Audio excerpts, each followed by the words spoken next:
Gusto ko itong tapusin kasi po ay bukas ay pupunta na ako sa downtown ng Davao. So doon muna ako para araw-araw ako makasama sa team.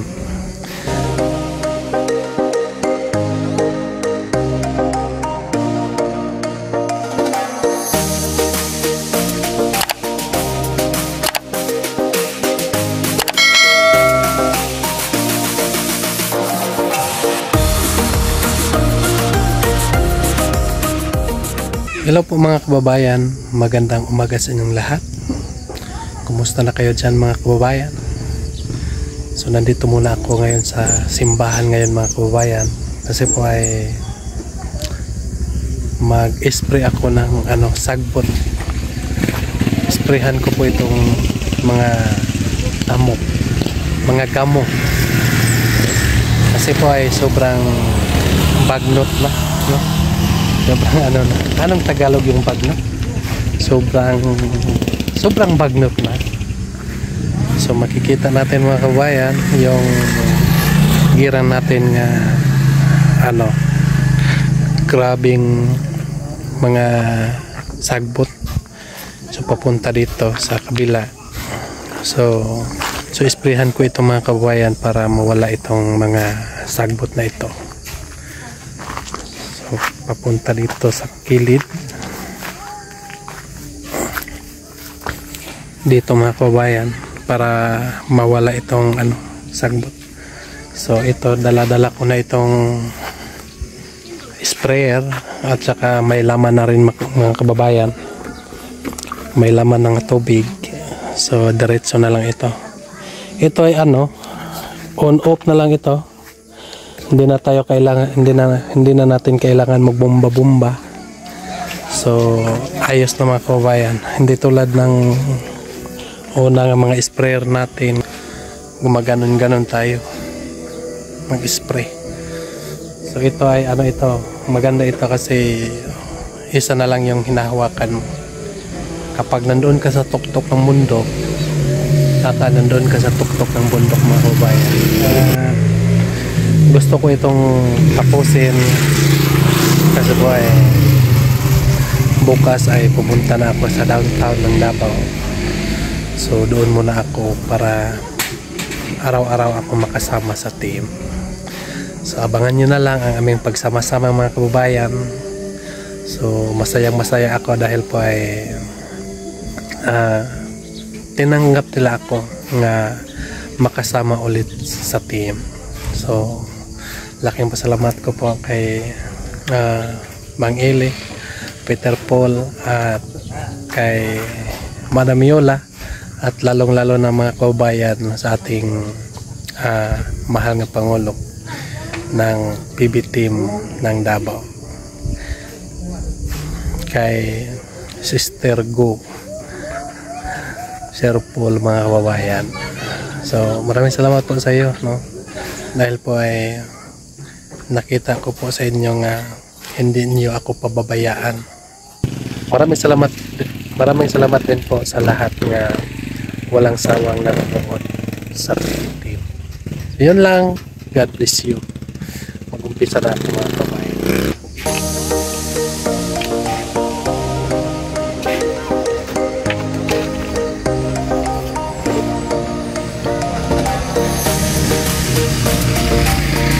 So ito na mga kabayan.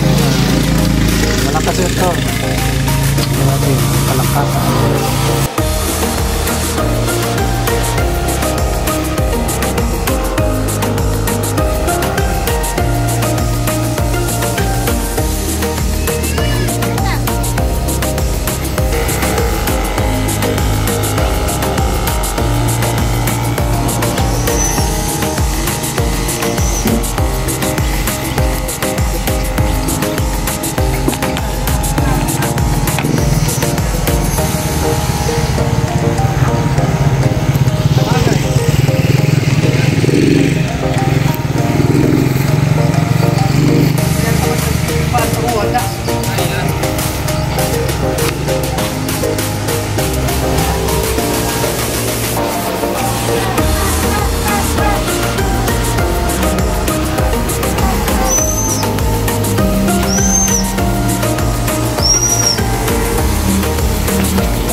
So yun mga kababayan, nung natapos ko na pag-spray yung kapaligiran ng ating simbahan. So gusto lang po akong magpapasalamat mga kababayan sa nagpapadala ng tulong nito sa ating simbahan. Kasi po yung simbahan natin ay kulang pa ng yung ilagay natin dito sa pilit. Saka yung ating kurente, nandyan na yung kurente, nakakunik na yung wire. So yung mga wire na lang at mga lahat nga lahat nga kakailanganin ay yun na lang ang dito natin napiting papunta dito sa ating simbahan. So ngayon, meron nagpapadala. Magte-thank you lang po ako kay Ate Pibilin Pascuro. Ate Pibilin Pascuruhas. Maraming salamat po sa iyo sa mabuting kalooban mo na nagpadala ng tulong dito sa ating simbahan. So, ito yung kailangan dito ay yung wire tsaka yung mga board para dito sa ating simbahan. Yung dito sa kilid ng ating simbahan. So, unahin namin pagbili yung mga wire at saka yung outlet, yung lahat nga para sa kurente.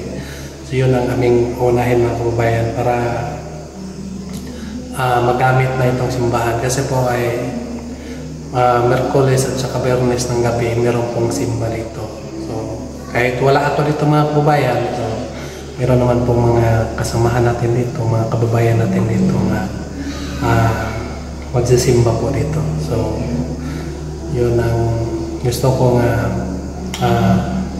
para makapunta ako, makasama ako sa team, ayos na, meron ng ilaw dito sa ating simbahan. So saka na yung sa labas sa ating simbahan, unahin natin sa loob para maayos ang ating simbahan. So yun lang po mga kababayan, maraming salamat po sa iyo sa iyong inabot ditong pera tulong sa ating simbahan, no? So thank you so much. So yan lang. God bless you. Bye bye.